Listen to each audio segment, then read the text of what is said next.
Is your mouth watering? Don't miss Coral Gables Restaurant Week. More than 30 great restaurants to choose from. June 4th through 17th. Welcome to Chat Chow TV, an online weekly show interviewing the personalities behind the food scene. On today's episode, we'll be speaking with Michael Pirolo, chef and owner of Macchialina Taverna Rustica here on South Beach. Let's step inside.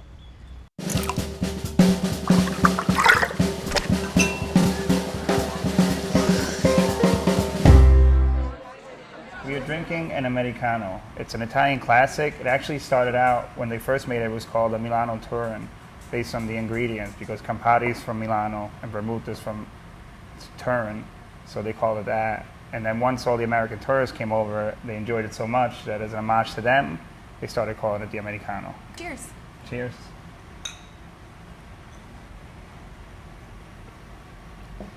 Now this is the Pub Belly Boys' fourth restaurant, fourth venture.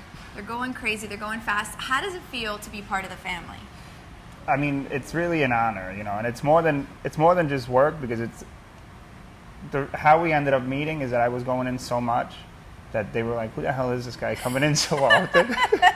And I was like, the more I'm here so often that I should get a restaurant out of this. And we started talking, and we ended up partnering up and starting this venture. So do you feel like the bar is set high? Yeah, big time. Yeah? Big time. Does that make you nervous? I mean, I'm just going to do what I do. I keep my head down, and hopefully it works out. That's a good answer. So where does the name Macchialina come from? That's actually, it's pretty funny. We had two names that we couldn't decide between. Macchia, which means the spot, and Maialina, which means baby pig. And so we decided to mash the words together. We came up with Macchialina. So it's basically the spot for rustic Italian food, pub belly style. Right. Got to get the pub belly style in there. It's not a restaurant unless it's pub belly style. Exactly. It's going to be just classic Italian flavors with rustic accents. You know, we're very serious about what we do, but we don't take ourselves too seriously. So it's going to be a fun environment. The food's going to be fun, presented in a fun way, you know, and just hopefully everybody comes and has a good time. So what are some of the dishes that we can expect?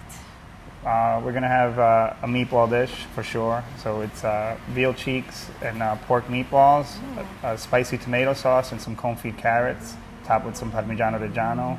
We also have a broccolini al Cesare, which is a kind of a playful spin on a Caesar salad. Instead of romaine, we're using broccoli rabe and just kind of messing with all the ingredients to create something special, hopefully. That sounds interesting. We also have a lasagna with braised shortribs and taleggio. Out of all of the dishes that you've created on this menu, what would you say is your personal favorite or the one you're most proud of? It would be the lasagna. The lasagna? Yeah. Okay. It's one of these things that everybody knows lasagna, but I think we nailed it, and I hope that people get it. What's the one kitchen gadget that you can't live without? Kitchen gadget I can't live without, I would have to say VitaPrep. A VitaPrep? It's a high You're speed. the second person to say that. Yeah, you need it. So really, huh? The other guy you talked to is very smart. Cindy Hudson from Martinique. Yeah. Yeah, she mentioned that's like her favorite gadget. This is probably the second time I've asked that question, and I got the same exact answer. If you could have one recipe engraved on your tombstone, what would it be? It'd probably be spaghetti aglio olio. Spaghetti aglio olio. Explain it. It's the simplest dish, and I always say it. If I had to have one dish where I had to pick one dish to have for the rest of my life, it would be that. It's just garlic and oil and parsley on top of spaghetti. Easy. It's easy, but it's made wrong so many times that when it's made right, it's just a perfect dish, perfect flavor combinations. Where do you eat around town when you're not at one of the four, or three so far, soon to be four restaurants? Yeah, definitely. I know you eat there very often. I eat there very often, job. obviously.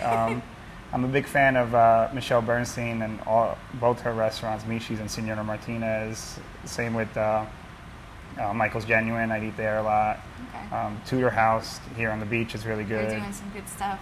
Zuma is amazing. I mean, there's a lot of good restaurants, even especially in the 4 years I've lived down here that I've opened up, that are just amazing. I want to challenge you, since you eat at Pub Belly all the time, obviously. If you were doing like a tour across all three of them, what is your favorite dish at each? Like, bam, bam, bam. Okay, you have the arroz pegato at Pub Belly Sushi. Okay. You have the kimchi fried rice at Pub Belly. And then you have the creme caramel for dessert I would get at the at Barceloneta. We actually went the other night and we ate at all three. Did don't I think hit it? could. Did I pick what you guys got? got? You got it pretty good. Now anybody watching knows exactly what to get if they wanted to go to all three restaurants. Why don't we talk about desserts? Because we talked about the dishes, but do you have anything special coming for sweet treats? We're still working on it, so I don't want to make any promises, but it looks like it looks like we're almost there. We're working on a tiramisu bread pudding, so it's going to be a hot tiramisu. Okay. So the plan is to have the mascarpone in the custard and then do an espresso gelato on top with the cacao and yeah, it's coming out. We're there. We're near. Working it. Yeah, we're working it. It'll happen. I believe it. Well, cheers. Cheers again. Thank you so much.